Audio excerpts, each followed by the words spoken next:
Hi, everyone. Hello, welcome back from the break. Hope you enjoyed your break and got yourself a little snack or a drink to accompany the short talks that we're having. So we are starting this short talk session with Avantika Sharma from the National Center for Biological Sciences, and she has a pre-recorded talk entitled Decoding the Dewlap, Multiple Signals in Females and Males of a Gliding Lizard. So Avantika, if you want to just give a few quick words just while I share my screen here. Thanks for the introduction. Yeah, it's a pre-recorded talk, but I'll be available for the questions at the end. Hope you enjoy it. Thank you.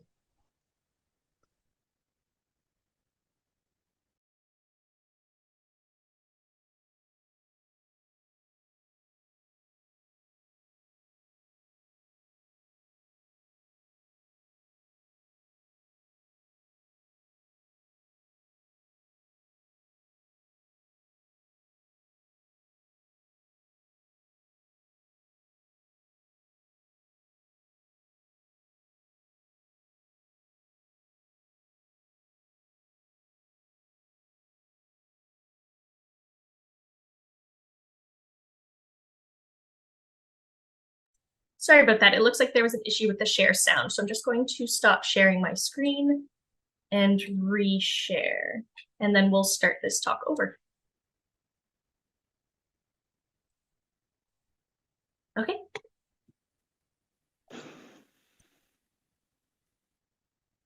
Hello everyone, thanks for being here. Today I will be presenting the work I did as part of my master's thesis, in which I explored multiple signals in a gliding lizard. Information exchange through signals is an integral component of social interactions. One particular social context where signals are heavily used is in case of mating. There are numerous examples from various taxa where signals are used either to attract an opposite sex individual or to compete with the same-sex individual for mating opportunity. Historically, such elaborate traits have been considered to be found only in males, but now we have wealth of examples from various species where females also engage in signaling behaviors. Further, individuals across different species, both females and males, have been observed to employ not just one, but multiple signals. Few of the many explanations suggest it could be either to reinforce the information that is being conveyed through those signals, and it also allows for a better assessment of the sender's quality. Alternatively, it could be to convey distinct pieces of information or to interact with different sets of receivers. However, our understanding on what maintains these multiple signals is majorly informed by studies carried out on males, and relatively very limited work has been done to explore it in females. Since females and males differ in their reproductive roles, how they interact socially with conspecific is often different. This can lead to development of traits which are very different in males and in females, or signals or traits which are similar in the sexes but serve very different function.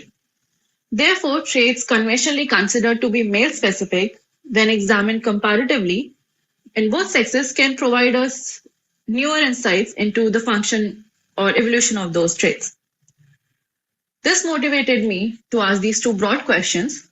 What maintains multiple signals in females, and how does the maintenance of these signals is different in males versus in females? I explored my question in Indian gliding lizard, Draco dulcimeri. It's an arboreal lizard and is endemic to India.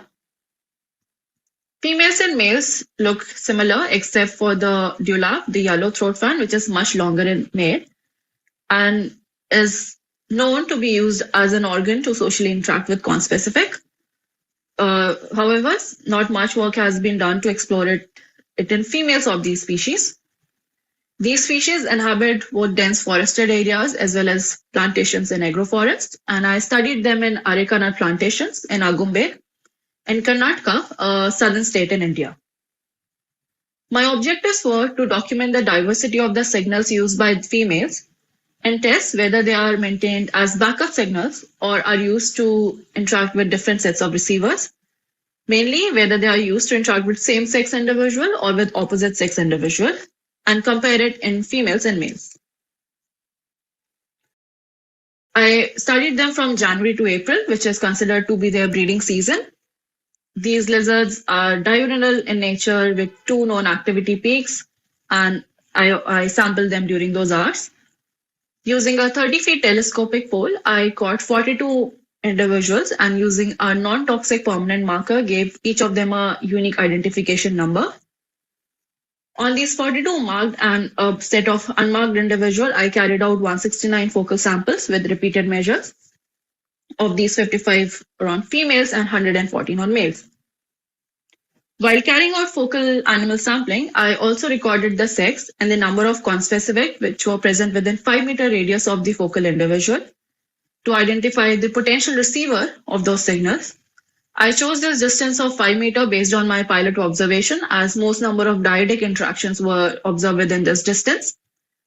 I transcribed all the observation using the software Boris and converted short duration signals into frequencies and long duration behaviors into proportions. We found females to be engaging in diverse set of signals. They primarily use their dewlaps in various ways like extensions and these quick flickering movement. They also kept their dewlaps in an extended position, which we termed as dewlap display. They also use their patagium, which is the swing membrane they use to glide from tree to tree. They also use their tails and perform this behavior in which they would bend their back in shape of an arch. And this diversity of signals in female was similar to what was observed in males. They also use their dewlaps. Males further also engaged in head bobbing behavior.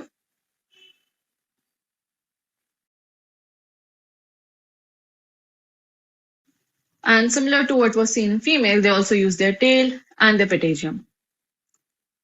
The sexes had a similar signaling diversity, but they differed in how commonly or rarely they use these different signals relative to each other. Some signals were observed in much higher focal observations of male, while some signals were seen in much higher percentage of focal observation of females, while some signal was specific to a particular sex. Now, to test for backup signal hypothesis, we carried out a principal components analysis. And the idea being that if multiple signal loads strongly along any particular axis, they are correlated, they support backup signal hypothesis. The multiple signals in females showed some correlation, with PC1 explaining 40% of the variation and PC2 explaining 18%.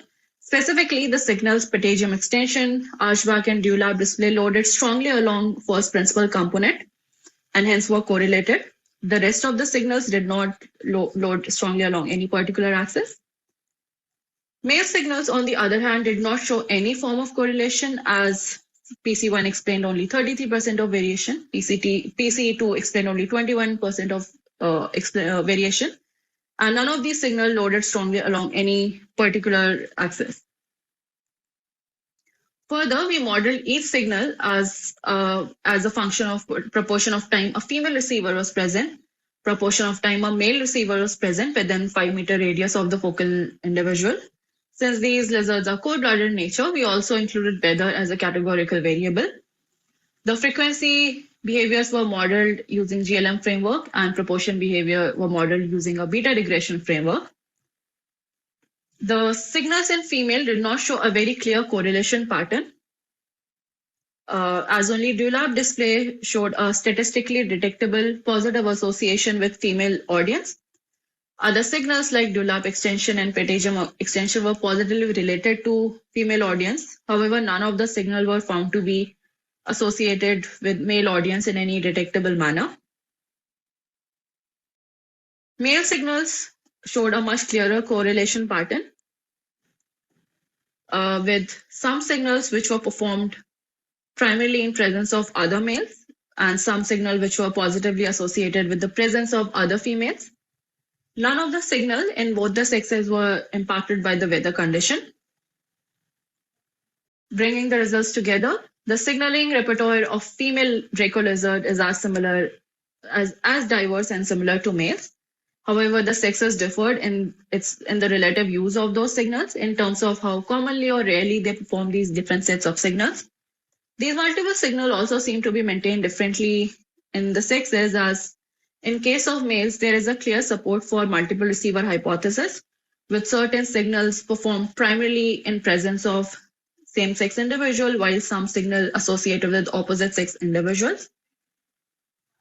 In case of female, on the other hand, there is a much stronger support for backup signal hypothesis, as some signal showed correlation. Some of the signals were further found to be associated with presence of same-sex individual. Of the three signals, two were covariant in nature, as shown in the results of the PCA, while there was one signal which was not correlated with the rest of the two. This raises the possibility that the multiple signals in female possibly are used to convey multiple messages and can be explored in further studies. Overall, the findings of this study adds to our growing knowledge that such elaborate traits are much more prevalent and functional in females as well than previously thought. Often, these traits might serve different function in the sexes. Therefore, our understanding of the function and evolution of such signaling and other elaborate traits derived majorly from studying one sex might not be able to explain it in the other sex and hence cannot be extrapolated. Therefore, more sex-inclusive studies, which study it in females as well, can provide us with much more comprehensive understanding of such traits. Further, one particular finding of the study was the use of certain signals by female lizards in presence of other female, and it opens up the avenue of exploring this finding in context of female-female competition. We tried using this 3D printed lizard model to test it, but it did not work out. We basically we simulated a territorial intrusion. This can possibly be again standardized and done again in future studies. And of course, further investigation to find out the exact information content of those signals can also be undertaken. With this, I would like to extend my acknowledgement to these set of people and everyone for listening to me patiently. Thank you.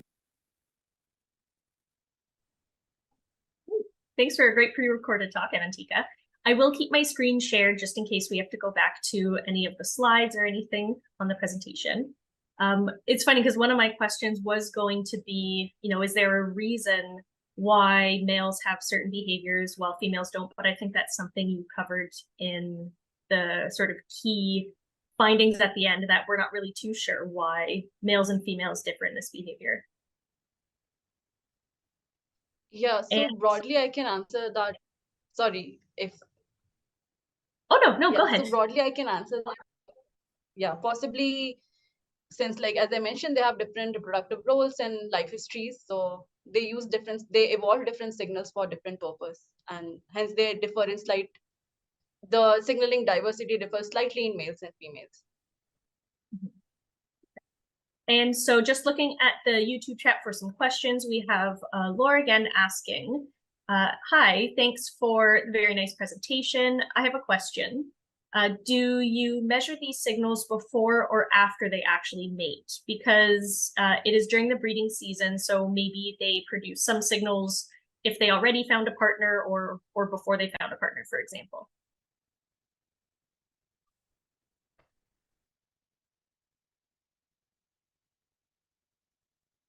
If we do take the study forward, definitely I would like to have a comparative study in the non-breeding season as well, and it will clearly help us tease apart which one of those are specifically for mate competition while possibly others for resource competition. So yeah, definitely. Okay. And Ebby says, great talk. We have another question from Vanessa Wilson. Were you able to observe social interactions and outcomes between signaler and audience following signal production?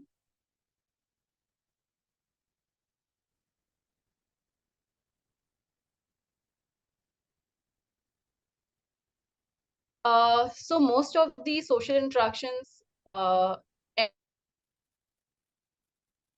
from each other to different trees. And in many interactions in which male were engaging, most of the times the male would try to and both the males and female behavior, and the outcomes were that. And in very few same-sex did I see physical, most of them would be involved in signaling as more glide to different. Great. Awesome. Thank you. And just while we're waiting for a few more questions in the chat, I did have some of my own questions, particularly with the dewlap, because and sorry, you may have covered this in one of the earlier slides, but like the dewlaps were yellow. Is there variation in the dewlap color depending on resources or anything? Like, do some males have a brighter dewlap if they have better food or something compared to others, or does the color vary at all?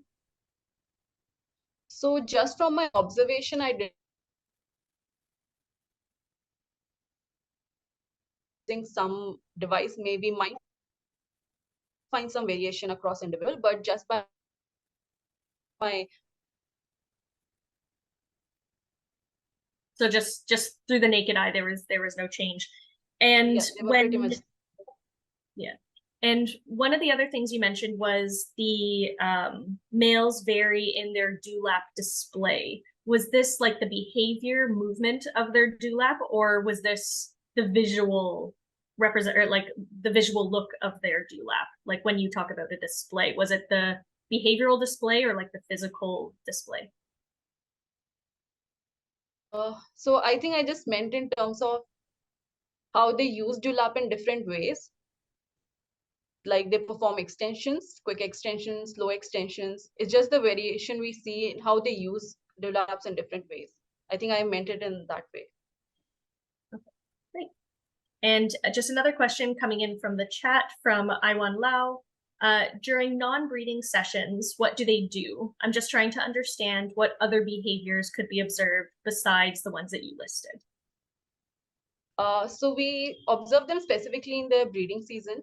We did not carry out our study in the non-breeding season. So in just the specific context of breeding months in which we observed them, other than these signaling behaviors, we observed rest of locomotion behaviors and feeding behaviors. Like if you want to know other behaviors other than these, but we did not study them in non-breeding context. Makes sense. Iwan Lau also says, great talk. And we're 2 minutes to the end, but we have one more question in the chat from Ebby George. Were you able to look at individual variation in signal use within sexes? So could this correlation with their reproductive success? Oh, sorry. Could this correlate with their reproductive success for males or females? So I did not explore it extensively because my sample was a mix of marked and unmarked individuals. So it's not all of them. So yeah, so for unmarked, I don't know if I'm observing the same individual again. So I haven't explored the data in that way, but yeah, definitely I would like to check for that. Some great future plans for the experiments. And then one of the last questions that I had was I'm not too sure if I asked it when I was talking about the dewlap display color, but at what age do they develop their dewlap display color? And does the age of development vary between males and females? So this species otherwise has been not studied much. So we don't have much information on how they develop across their life stages and when do they reproductively mature. But we did manage to catch one juvenile, and the color was similar to how it was in male. It was just a miniature form of adult. That's it. I did not see much difference in color, but do they show any variation across their life stages? That is not really known. Okay. Lots to study for future experiments. Yeah. Okay, that's great. So that looks like the end of the live questions. So thank you again, Avantika, and we will move on